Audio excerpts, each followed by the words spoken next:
மரியாதைக்குரிய முதல்வர் அவர்களே, அமைச்சர் பெருமக்களே, எதிர்கட்சி தலைவர்களே, உறுப்பினர்களே, உங்கள் அனைவருக்கும் நான் சார்ந்த பாரதிய ஜனதா கட்சியின் சார்பாக மகிழ்ச்சியும் நன்றியும் தெரிவித்துக் கொள்கின்றேன்.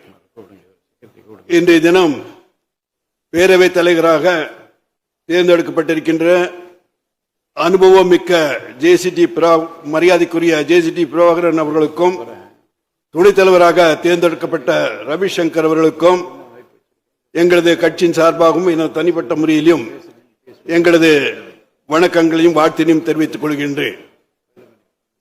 நல்லதொரு ஆட்சி அமைய பாரத பிரதமர் மோடிஜி அவர்களுடைய தலைமையில் ஒரு இணக்கமான மாநில அரசாக இருந்து மக்களுடைய நலன்தான், தமிழ்நாட்டின் நலன்தான் முக்கியம் என்ற ஒரு எண்ணத்தோடு நாம் பயணிப்போம் என்ற ஒரு நல்லதொரு செய்தியை கூறிக்கொண்டு, நான் சார்ந்த உதகை எப்படி குழு குழு இருக்கின்றதோ அது போன்ற சூடான விவாதங்கள் இருந்தாலும் நமது உள்ளங்களிலே ஒரு குழு குழு ஒரு நிலைமை, ஒரு நல்லதொரு உணர்வு, தேசத்தின் முன்னேற்றம் தான் முதன்மையாக இருக்க வேண்டும் என்பதை மனதில் கொண்டு நாம் செயல்படுவோம் என்று கூறி, மீண்டும் இன்றைய பேரவைத் தலைவர்களுக்கும் உதவித் தலைவர்களுக்கும் எனது நெஞ்சார்ந்த நன்றினை தெரிவித்துக் கொள்கின்றேன். நன்றி, வணக்கம்.